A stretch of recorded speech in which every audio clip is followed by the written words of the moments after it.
Okay, so get this right. We're diving deep into how a book, it's about talking animals. Okay. It was written way back in 1945, and it's like freakishly relevant to the crazy political stuff happening right now today. Yeah. It's wild. You actually sent in a script about this, Yeah. a podcast script, and honestly, the connections that it makes between Animal Farm and modern politics are kind of mind blowing. So Pretty amazing. yeah, so we're gonna get into George Orwell's Animal Farm. Okay. And see how its warnings about revolution and power are like playing out in the 21st century. You know what I think is so often overlooked about Animal Farm? Yeah. Is that Orwell wasn't just, I mean, he was criticizing Stalinism. Yeah, right? yeah. But I think his bigger worry Right. was about how easily any society can just slip into tyranny. Oh, yeah. No matter its ideals. Yeah. And it's fascinating that your script like picks up on that very thread.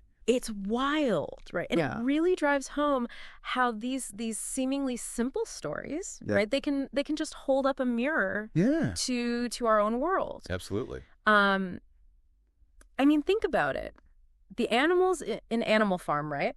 They start with this pure, like, almost utopian vision of equality and liberation, but then things take a dark turn. What's your take on how Orwell captures this? He does it, I think, with just brutal honesty. Yeah. The animals' initial euphoria, that sense of possibility. You know, when they first overthrow Jones, and they're like, "We've done it. We're free." Yeah. It's almost palpable. Yeah. You know, you can really feel it. Yeah. But as power consolidates in the hands of the pigs, we see this creeping emergence of favoritism and manipulation and ultimately outright oppression. Yeah. You know, and I think Orwell, he understood that power. Yeah. It's like a corrosive acid. It can eat away at even the most noble of intentions. That image is so powerful. Yeah. Power as this corrosive force. Yeah. It makes me think about specific modern events like the Arab Spring. Okay. Here was like this wave of uprisings across the Middle East and North Africa. And they were fueled by this intense desire for democracy and self-determination. Right. But the outcomes were so varied, so complex. The Arab Spring was this incredibly complex tapestry of movements, right? Each with its own unique context. Right. And while some countries, like Tunisia, right, they saw genuine democratic progress. Yeah. Others, like Egypt, experienced this tragic reversal. Yeah. The initial hope gave way to this renewed authoritarianism. Yeah. And it really highlights, how fragile revolutions can be. Right. And it really echoes what happens in Animal Farm when those noble goals of animalism, are twisted and betrayed by the pigs. It's like that classic line, Oh, yeah. Power tends to corrupt. Right. And absolute power corrupts absolutely. Absolutely. But it's more than just a catchy phrase, right? Oh, it is. It is. What are some real world examples? Well, I mean, where we see this playing out today. We can see it in the stark reality of North Korea's totalitarian regime, where power is just centralized in the hands of the Kim dynasty, right, leading to severe restrictions on personal freedoms, a pervasive culture of fear, right. Or consider Russia, where Putin has systematically consolidated power using a combination of media control, right, strategic appointments, the suppression of dissent, to maintain his grip, and it's like watching the pigs in Animal Farm come to life in this chillingly familiar way. Yeah. Ugh, it makes my skin crawl thinking about those parallels. And it's not just about brute force. Right. Right? There's also this insidious element of propaganda. Yeah. Of manipulating information to control people's minds. It reminds me of Squealer, the pig in Animal Farm, who's just a master of spin. Yeah, the silver-tongued devil, right? Are his tactics still relevant in today's world? Absolutely. Really? But the methods have become far more sophisticated. Yeah. Especially with the rise of the internet and social media. Right. Think about China's Great Firewall, right? Mm-hmm. Which restricts access to information. Yeah. that's deemed unfavorable to the government. It's a stark example of how technology can be used to control and manipulate what people see and hear. So it's like a digital version of Squealer. It's rewriting the Seven Commandments, except now it's algorithms and censorship shaping the narrative. Right. What are some other examples of this digital age propaganda? Well, look at how Russia utilizes outlets like RT, formerly Russia Today, to disseminate, very carefully curated information that often, downplays Russia's actions while portraying the West in a very negative light. Yeah. It's a classic case of using media as a tool to influence perceptions and advance geopolitical goals. Right. It's propaganda, but it's in a sleek, modern package that's readily consumed by unsuspecting audiences. It's scary how easily people can be manipulated. Yeah. Especially when the lines between truth and falsehood just become blurred. Right. Orwell really hit the nail on the head when he portrayed how the animals in Animal Farm, like they were gradually brainwashed into accepting the pig's version of reality. Totally. And speaking of control, one thing that struck me in the book was the role of education. Okay. Or rather, the lack of it. Right. Yeah. The animals' ignorance. Right. It made them incredibly vulnerable to manipulation. That's a brilliant observation, and sadly, it's incredibly relevant today. Yeah. In certain parts of the world, denying access to education, particularly for girls and women, is a deliberate tactic of control. Right. It keeps entire populations disempowered and reliant on those in authority. That's happening right now in Afghanistan, isn't it? Absolutely. The Taliban's restrictions on girls' education are just, they're heartbreaking example of how education can be weaponized to maintain power and control. It's a devastating situation. It is. And we also see more subtle forms, of educational control, like biased curriculums designed to indoctrinate rather than foster critical thinking. Right. This can be seen in countries where history textbooks are rewritten to glorify the ruling party or downplay past atrocities. Yeah. It's all about shaping how people perceive the world, limiting their ability to question or challenge the status quo. Wow. It makes you realize how education can be both a weapon and a shield. That's right. It can either liberate minds or keep them captive. But let's shift gears for a moment and talk about another dark theme in Animal Farm. Scapegoating. Right. Poor Snowball, the pig who gets blamed for everything that goes wrong on the farm. It's such a blatant tactic. Right. Yet it seems to work time and time again. Snowball. The ultimate fall guy, right? Yeah. Scapegoating is a tactic as old as humanity itself, and it taps into, some deep-seated psychological tendencies when faced with complex problems or anxieties. People often seek simple explanations and someone to blame. Yeah. And politicians and those in power, they understand this and they exploit it ruthlessly. So who are the snowballs of today's world? Which groups are being targeted and unfairly blamed for society's problems? Sadly, there are many examples. Yeah. Think about how, immigrants and minority groups are often scapegoated in political rhetoric. Yeah. They're portrayed as threats to national security or economic stability. They become easy targets for fear-mongering and prejudice, diverting attention from real issues. Yeah. And those truly responsible. But you've seen this play out in the U.S., right? Yeah. Where immigration has become a highly politicized issue. Yeah. Some leaders, they exploit anti-immigrant sentiment to gain votes, blaming immigrants for economic woes when the reality is far more nuanced. And it's not just about immigration. No, absolutely not. Right. We see scapegoating used against religious minorities, political opponents, even entire nations. Right. It's a way to simplify complex problems, to create an us versus them mentality that consolidates power and silences dissent. It's very effective. It's disheartening to see how this tactic continues to be effective, even in societies that claim to value fairness and justice. You would think we would have moved past this by now, but no. And it all circles back to that heartbreaking moment in Animal Farm. Yes. When the animals' revolution, their fight for equality, it ends with, a pig dictator named Napoleon. Right. It's the ultimate betrayal and this tragic cycle of revolutions collapsing into new forms of oppression. It resonates throughout history. Are there any modern parallels that come to mind? Well, I mean, look at the Russian Revolution. Okay. It began with promises of a workers' paradise, of equality and justice, Right.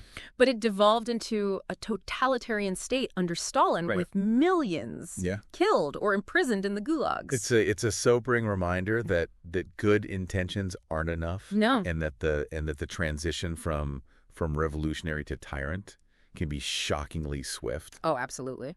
What are some of the mechanisms by which leaders? Well, one key tactic is the creation of a cult of personality. We see this in Animal Farm as Napoleon gradually elevates himself to this godlike figure, using propaganda and intimidation to enforce loyalty, and we see echoes of this in the modern world with leaders utilizing media and rallies and increasingly social media to craft this carefully curated image. Okay, I'm curious, like how do they actually build this image? What are some of the It's a multifaceted strategy.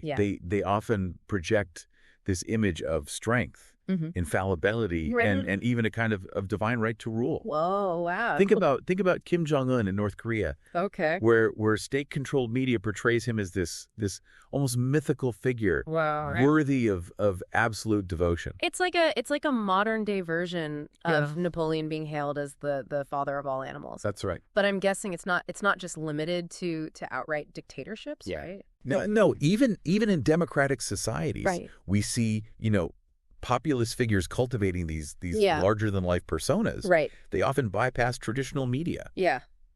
And use social media to connect directly with their followers, creating this aura of authenticity and circumventing scrutiny. It's scary to think about how these tactics can erode democratic norms from within. Yeah.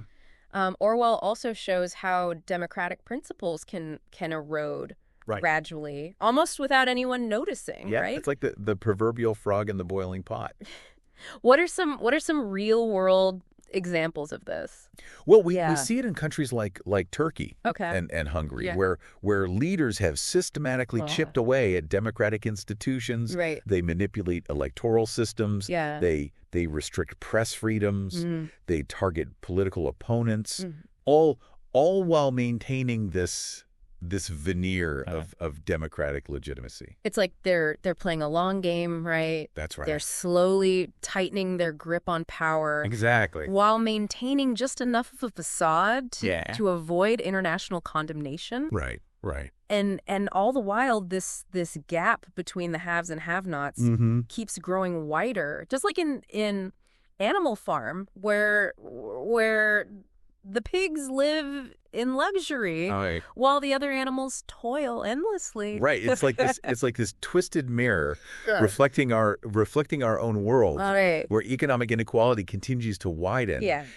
And a small elite accumulates this vast wealth at the expense of the majority. It's like a neo-feudal system, right? Yeah. Where a handful of corporations and individuals hold the reins of the global economy. The global economy. While the rest of us are left scrambling for scraps. Scrambling for scrap. And just like in Animal Farm, fear Right. becomes a powerful tool for maintaining this unequal system. Yes. Remember those menacing dogs? Oh, yeah. That Napoleon uses to enforce his rule? Oh, absolutely. The dogs, they represent that, Yeah. the raw, brutal force that underpins all authoritarian regimes. Yeah. And sadly, we see, chilling parallels in the real world where states use their security apparatus to just crush dissent and maintain control. Can you give us some concrete examples of this? Think about the military junta in Myanmar, which just ruthlessly cracked down on pro-democracy protests, killing and imprisoning countless citizens. Right. Or consider the Iranian government's response to the recent women-led uprising. Mm-hmm. Using brutal force to suppress dissent and silence those demanding basic freedoms. It's a stark reminder that the threat of violence is never far from the surface. No. In authoritarian regimes. It's always there lurking. It's like they're saying submit or face the consequences. That's right. But it's not just about physical force, right? Right. There's also this element of controlling the narrative. Yeah. Shaping people's perception of reality. Right. Remember how the pigs in Animal Farm literally rewrite history? They did. They change the 7 commandments. They alter the farm's narrative to suit their own purposes. To suit their agenda. Yeah. Ah, yes, the manipulation. It's a classic authoritarian tactic. Yeah. And it's surprisingly prevalent. Really? In the modern world. Wow. States often control, the historical narrative through textbook revisions, censorship, state-controlled media. Yeah. Right. It's about erasing uncomfortable truths, clarifying the ruling party, and creating this sanitized version of the past that serves their interest. Can you give us some specific examples of this? Look at how Turkey has long downplayed the Armenian genocide, minimizing the scale and severity of the atrocities committed against the Armenian population during World War I. Or consider how China continues to whitewash the events of the Tiananmen Square massacre, censoring any mention of the pro-democracy protests and the brutal crackdown that followed. It's a chilling reminder that truth itself can become a casualty. Absolutely. In the pursuit of power. Yes. And it all leads to a world where, as Orwell so brilliantly put it, all animals are equal, but some animals are more equal than others. I'm equal than others. That line just... It's such a simple phrase. Perfectly encapsulates the hypocrisy and the cynicism at the heart of Animal Farm. Yeah. And sadly, it reflects the reality of many societies today. Right. Despite claims of equality and justice, we see these entrenched systems of privilege and discrimination where certain groups are systematically denied opportunities and rights. Do you have a specific modern day example of this? I mean, South Africa is a poignant example. Okay. Despite the dismantling of apartheid and the transition to a multiracial democracy, profound economic inequality persists, largely along racial lines. Like the legacy of apartheid continues to cast a long shadow, reminding us that dismantling oppressive systems is just the first step in an arduous journey towards true equality. It's like those initial promises of animalism, the dream of a society where all animals are treated equally.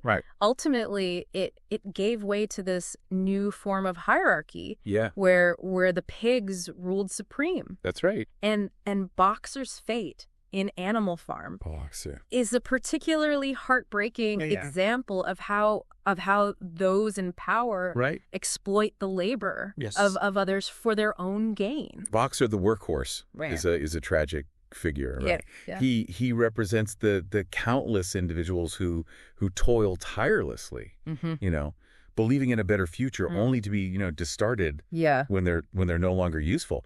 His exploitation mirrors the reality of many workers in today's globalized economy. Where do we see this kind of exploitation playing out? Well, I mean, think about the sweatshops in Bangladesh, where garment workers, many of them women, labor in unsafe conditions for meager wages to produce clothing for Western brands. Right.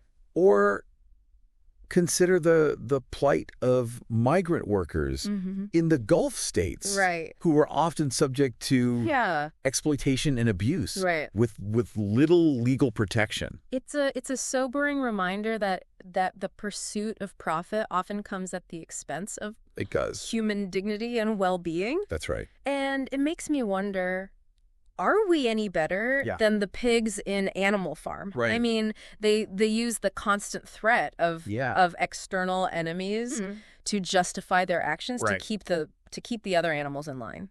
Yes, the classic us versus them narrative. Yeah. It's a tried and true tactic for consolidating power. Yeah. And it's still being used effectively today. Really? By creating this sense of fear and paranoia. Yeah. Those in power can justify. Right. Increased surveillance, restrictions on civil liberties, and even military interventions. Can you give us some specific examples of how this tactic's being used in the 21st century? Think about the aftermath of the 9/11 attacks. Okay. When the U.S. government expanded its surveillance powers in the name of national security, or consider how authoritarian regimes often use the specter of terrorism or foreign interference to justify crackdowns on dissent and political opposition. It's a reminder that fear is a potent weapon. Absolutely. And it can be used to erode freedoms, even in societies that claim to value liberty and democracy. It's a paradox, isn't it? And speaking of failures, the farm's economic collapse under the pigs' rule is another cautionary tale. All right. It shows how corruption and mismanagement can have devastating consequences. Absolutely. And we've seen, tragic real world examples of this in recent years. Yeah. Venezuela, once a prosperous nation with vast oil reserve, is now facing a humanitarian crisis due to economic mismanagement. Corruption and hyperinflation. It's a stark reminder that even resource-rich nations can crumble if their leaders prioritize self-enrichment over the well-being of their people. All fair. Welcome back to the Deep Dive. Before the break, we were drawing some unsettling parallels between Animal Farm and the political realities of our time. Yeah, it's amazing how this book, written over 70 years ago, I know. It still feels so relevant. It does. So urgent. Even Orwell really had this knack for seeing through the BS. He did. Right? For exposing those mechanisms of power. Totally. No matter what form they take. Yeah. And one of the things that's, I think, one of the most chilling aspects of Animal Farm is how the pigs just gradually distort the very principles of animalism, twisting the 7 commandments to suit their agenda. Right. It's like watching the erosion of ideals in real time. Oh, totally. It's like that whole no sleeping in beds rule. Right. First, it becomes no sleeping in beds with sheets. Right. And before you know it, the pigs are sprawled out in feather beds, living the high life. Live the good life. While the other animals break their backs. Right. And it's that subtle but insidious shift in language, right? Yeah. This manipulation of meaning to justify their growing power and privilege. And it's a tactic I think we see all the time in modern political discourse. Right. This deliberate blurring of lines and redefining of terms to serve, particular agendas. It's like doublespeak come to life. It is. Orwell, he. Words lose their power, their ability to convey truth. Yes. And we're left in this fog of ambiguity where it's hard to even know what to believe anymore. I know.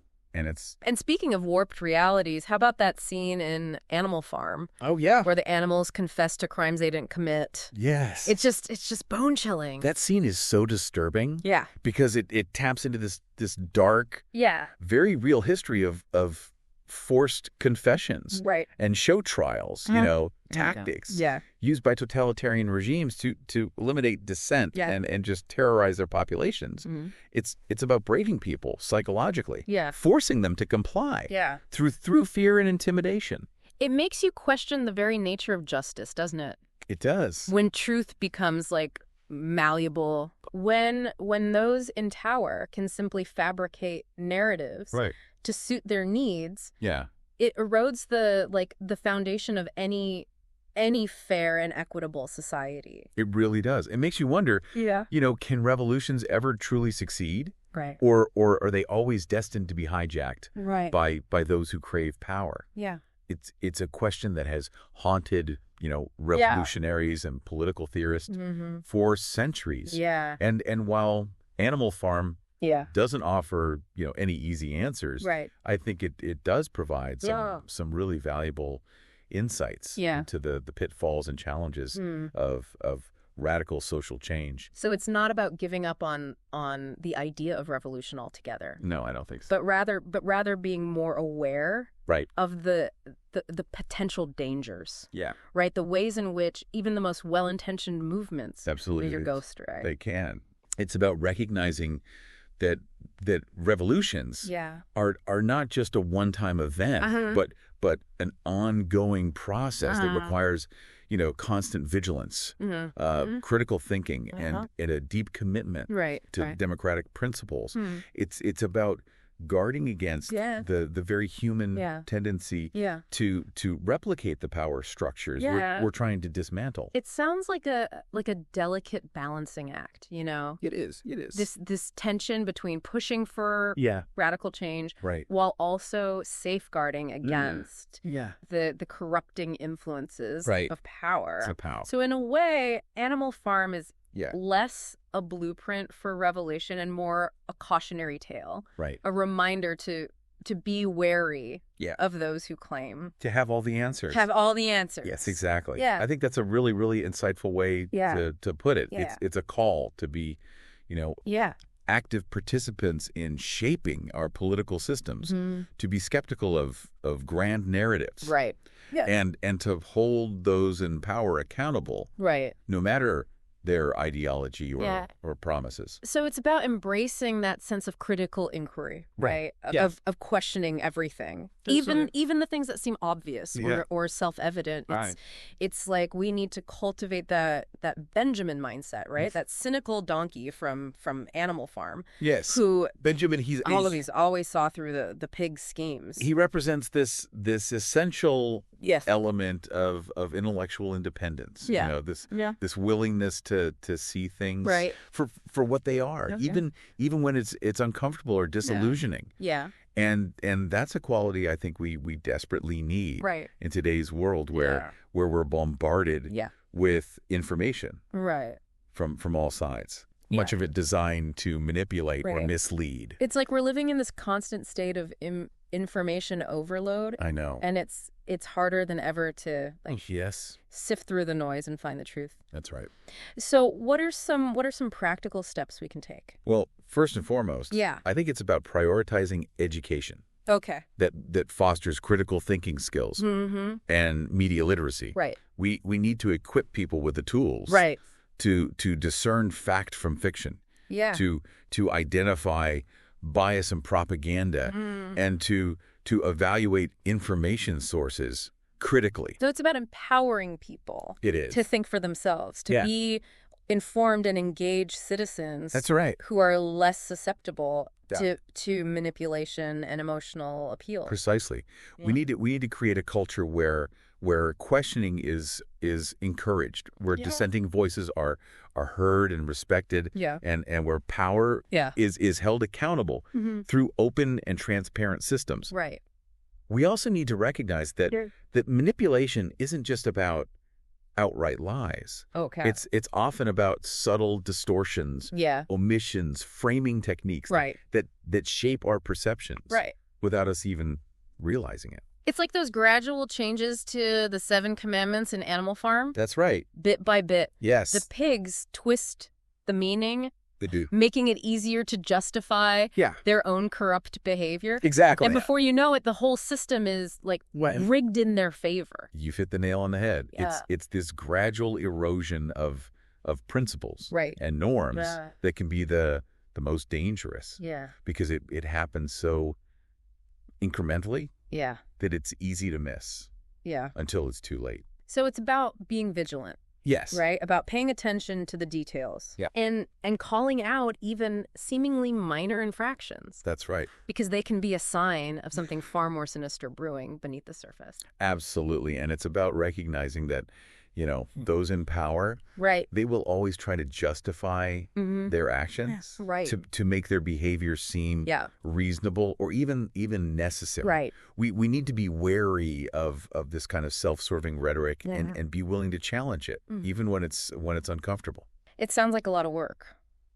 It is. But is it really possible? That's the question. To create this kind of ideal society, right? Yeah. Where power is truly accountable. Yeah. Where manipulation is exposed and where critical thinking reigns supreme. Right. I mean, history is full of examples of societies that have succumbed to the very traps that Orwell warns us about in Animal Farm. You're right. It's a constant struggle. Yeah. It's a never-ending battle against the darker impulses of human nature and the seductive allure of power. Yeah. But I think Animal Farm reminds us that complacency is not an option. Right. We have a responsibility to learn from the mistakes of the past. Right. To be vigilant in the present. Yeah. And to work tirelessly towards a more just and equitable future. It's a message that feels both urgent and hopeful. It does. Right? It does. A reminder that even in the face of seemingly insurmountable challenges, the human spirit can still strive for something better. Yes. Well, on that note, let's take a short pause. Okay. Gather our thoughts. Sounds good. When we come back, we'll shift our focus to the digital age and explore how the themes of Animal Farm resonate in a world dominated by social media, algorithms, and the constant flow of information. Okay. Stay with us. All right, so we're back and ready for the final part of our deep dive into Animal Farm. Right. And it's uncanny relevance to the world we live in today. It's kind of unsettling how a book about talking animals can feel so prophetic. It really is. Like, yeah. Orwell, he had this incredible ability to just tap into the core dynamics of power and manipulation. Oh, yeah. And those dynamics haven't really changed that much. Right. Even though the tools and technologies have evolved so dramatically. And that's what we're going to explore now, right? Is how the themes of Animal Farm play out in this digital age where information flows at lightning speed and we're all constantly connected. Well, you are. It's like the pig's control of information in the book has been taken to a whole new level, right? Absolutely. Yeah. I mean, think about how the pigs, they manipulate the narrative. Right. They rewrite history. Mm-hmm. They use propaganda to shape the animal's perceptions. Right. And all of those tactics have been amplified like exponentially in the age of social media and the internet. It's like Squealer, the smooth talking pig, has been replaced by a million digital squealers. I know. All spinning their own versions of reality and vying for our attention. That's right.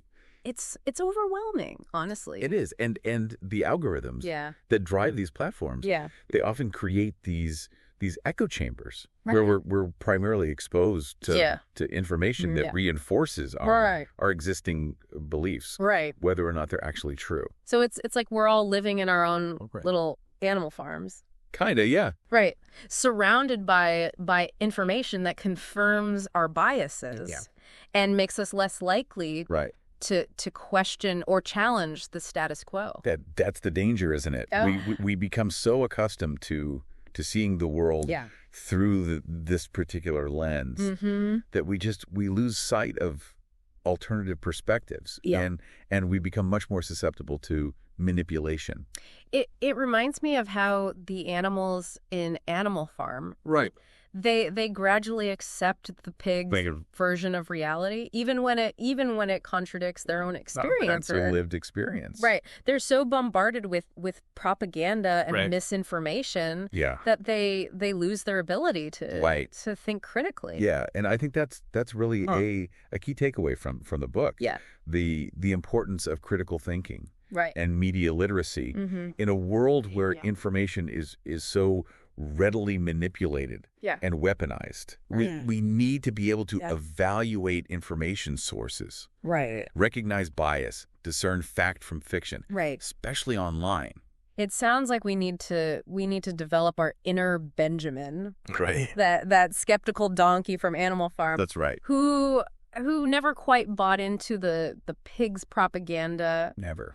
Right. He always questioned their motives and saw through their lies. He did. So how do we cultivate this Benjamin mindset in ourselves and others? How do we navigate this digital landscape? It's tough. Without falling prey to manipulation and misinformation. Well, it starts with education, of course. Okay. We need to equip young people with the critical thinking skills and media literacy to discern credible sources from propaganda. Right. To understand how algorithms shape what they see online. And to recognize the persuasive techniques used in advertising and political messaging. So it's about empowering them. It is. To become savvy consumers of information, right? Yes. To be critical thinkers who can question the messages they're bombarded with on a daily basis. That's right. And it's not just about young people. Right. You know, we all need to be lifelong learners, constantly adapting to this evolving digital landscape and sharpening our critical thinking skills. It's a continuous process, isn't it? It is. Because the tactics of manipulation are constantly evolving, especially in the online world. That's right. And that's why, it's so important to have open and honest conversations about these issues, to raise awareness of the challenges we face in the digital age. And to work together to create a more informed and resilient society. It feels overwhelming sometimes. It does. But I also feel hopeful knowing that we are having these conversations, that people are starting to recognize the dangers and are working to find solutions. I agree with you. It's a collective effort. Yeah. And it requires us to be both, vigilant and proactive. We need to hold, social media platforms accountable for the content they host and the algorithms they use. We need to demand transparency from those in power. And we need to support organizations and initiatives that promote media literacy and critical thinking. It sounds like a lot of work, but it's essential if we want to create a digital world that's more equitable, more informed, and less susceptible to manipulation. But I think you've got it. It's about reclaiming our agency, our ability to think for ourselves and make informed decisions in a world that's constantly trying to influence our thoughts and behaviors. Well said. Yeah. It seems like the lessons of Animal Farm are more relevant than ever. I think so. In this digital age. Yeah.